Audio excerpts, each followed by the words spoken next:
York, I would like to come back to a question that I raised this afternoon to you regarding the open sessions. That, well, how was the experience in New York during the Second War, right?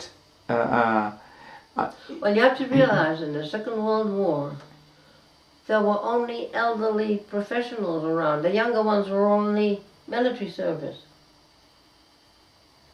And so there wasn't that ranking, that great ranking, except for the students from New York City universities that came, and Brooklyn College and so on. They were the young people, not in the military yet, or exempt because they were students. And then we had the middle-aged ones somewhat, and then we had the older ones. So that was not normal range. After the war, we had everybody and anybody walked in, not just professional people. How many people each night? It was during the evenings. I have to tell you, we had a number in New York City.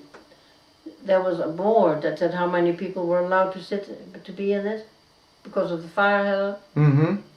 Very often we ran over that number, and I ran a session upstairs. So there wasn't a stage, but the same space with another group. One night I think we had about 400 people in the building, and it was a Friday night. I'm so glad that the fire officers weren't working. How much time did this type of sessions last? On average about 2.5 hours. Well, but from beginning to end. Yeah, but from which year to which year? How many years? I went on with the open sessions in New York when Moreno wasn't functioning anymore, but he still came. And they went on until I sold the building. How many times a week? Every night but Sunday. Every night? We had different directors for every, trained directors for every night. Only on Sundays the theatre was dark. And it went on for years. And at what time the session started, more or less? About 8:30, I think. 8:30. Like theatre. 1 hour and a half, 2 hours. And how was it? Was it completely open to everyone? Completely open. And interesting, when I mentioned in my book, we've never been sued. Never had any problems, legal or otherwise. And it was the young people who brought their friends. And it became a litmus test for the dates. They told us if their dates didn't like Psychodrama, that was the end of their dates. In fact, the only place we advertised was called the Village Voice, which was Greenwich Village, where all the artists live and still live. We didn't advertise in any other place, and it was all word of mouth. Most of it was word of mouth. And how was we were in the midst of buildings surrounded by psychotherapists on the west side of New York, Manhattan. The heart where every kind of psychotherapist and physicians practiced. So you run that years and years and years? Yeah, continuously. And from the point of view of people, the audience, or not only the audience, the group participating, was there a pattern, people coming once or habitués, or how was it? Many people who were trainers and who were working brought some of their own students, or they came, some of their own students. I don't know what you mean by partner. You mean like Moreno and I, a pair? No, I'm talking about people who were participating. There are people who we always got frequently came in. Never had any problem getting a volunteer.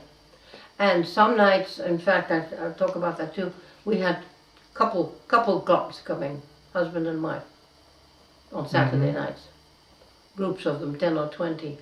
10 people, 10 people, which would make about 20 people already. We never had a lack of audience or group. Hmm. And financially speaking, was that worthy? What? Financially speaking, Oh, it worked. it worked. I mean, if you have 100 people paying $5, it's not bad for an evening's work. Hmm.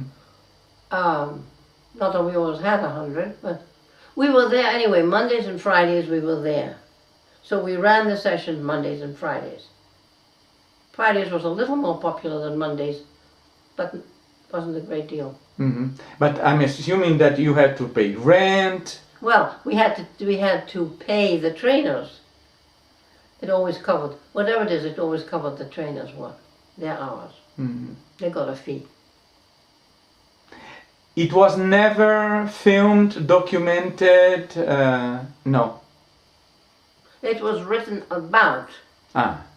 but not documented, no. Mhm.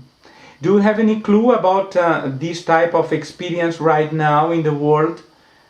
Well, I understand they do it in London Yes. regularly. Yeah, Marcia told me about that. And there was another place where they do it regularly. Oh, New York City.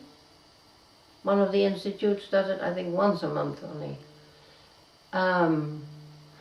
I think in Melbourne, I think in Australia, and in New Zealand, I think they do. But I'm not kept informed about all those things. I was told Somebody- also about São Paulo that there is, I Oh. think, once Uh-huh. a week on the Saturday Uh-huh. mornings Uh-huh. in one of the cultural centers in São Paulo. It looks like they are still doing that. Yeah, but it wasn't an open to the public kind of thing. Yeah, it's open to the public. People walking from the street. Well, no, it's in a specific place Yeah. in the cultural center. Uh-huh. This is what I was told. Well, I just put it under the. I don't really know all the places where it's being done. Why did you stop? I sold the building. Okay. I couldn't carry both the New York place and Beacon. I had to concentrate on Beacon as a training center, and we had trouble with kids throwing breaking the glass windows and throwing, trying to cause fires there. You know, In New kids, York? kids off the street. Uh-huh. So I got an offer and I put it on the market and I sold it. And that's when the person who bought it was a drama director. And he continued it for his drama and for his training. Was also a voice director. So it continued to be used for a while.